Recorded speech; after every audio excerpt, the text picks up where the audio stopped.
course. This is part of something Americans have not yet wrapped their heads around. The American empire, like every empire before it, is now shrinking. You know, empires rise, they have a flourish, they grow, it's very impressive. And at their peak, they can't imagine that it won't last forever. It never has. Every empire, the Greek, the Roman, the Persian, the Turkish, you fill in the blank, they all went up, then they went down. The ride up, much more fun than the ride down. We are now in the ride down, and we better be very careful because denial, which is the way most of America is so far dealing with it, is not a solution. It doesn't go away because you pretend it isn't happening. The dollar's decline is a literal barometer week in and week out of what we're seeing. The failure in Ukraine is another one. I mean, you've got to see we didn't win in Vietnam. We didn't win in Afghanistan. We didn't win in Iraq. You can dance around it 20 different ways, but it is the truth. This is not an argument about who's the good guys and the bad guys. I'm just explaining we are not facing a decline that is underway and that is showing us its face if only we're willing to see it. And we could have a, quote, decent soft landing. Empires do not have to go out in a horrible explosion. They can decline. Britain, not that they're a model, but after trying twice to stop the United States in the War of Independence and again the War of 1812, the British figured out we can't do this militarily, and they came to terms with their decline and being replaced by the American empire.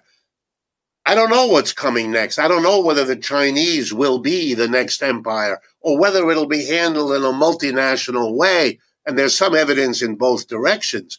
But the United States is not able to do what it did.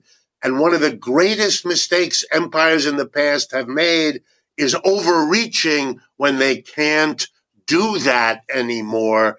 And my fear is we're at a very delicate point in that process, hampered by a denial of what's going on that periodically frightens me.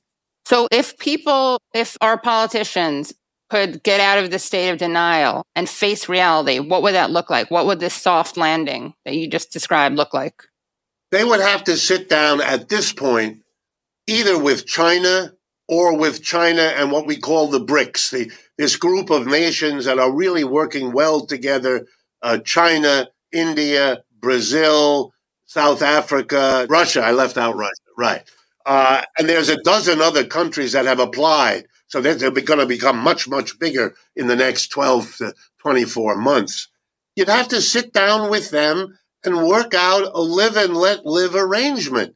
You know, the world needs a lot of things produced. Americans can produce some of them, Chinese can produce, and Brazilian. We'd have a much better world if it were more generously distributed. It shouldn't all be in North America and Western Europe. That's a legacy of colonialism we should better put behind us. If more of the different parts of the world really are integrated, they'll be less likely to be tempted to do militarily what they really can't afford. That's already underway. We might have done terrible things vis-a-vis China if we weren't as dependent on the Chinese as we already are.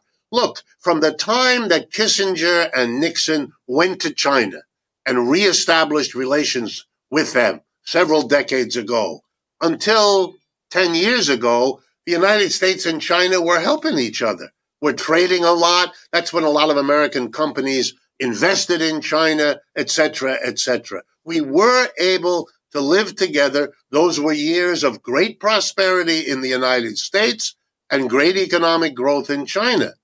My feeling is, look, we have much to gain and we can avoid a terrible loss. A war? Are we serious? Are we going to have a war around Taiwan, in China, in the South China Sea, at the same time that we're fighting a war in Europe? Really? With countries that all have nuclear weapons. This is crazy. We can't afford to do it, and we ought to stop trying. The wealth of the United States is a great incentive for other countries to meet us halfway. Let's use the wealth to have an attempt at least.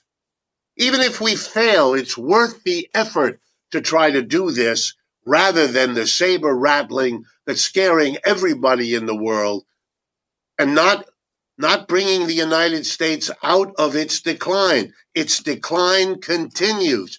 You rattle your sword against Russia and China, the situation of the United States has not gotten better. The United States is more isolated now than it was 5 years ago. Russia is not the pariah nation that the United States and Western Europe would like to claim it to be. I'm not arguing whether it's right or wrong. Sure. I'm not It's not a defending moral argument or any of that. What I'm saying is, let's be honest and look at the situation the way it is. We are fighting to the last Ukrainian, and I don't think that's a smart move at all.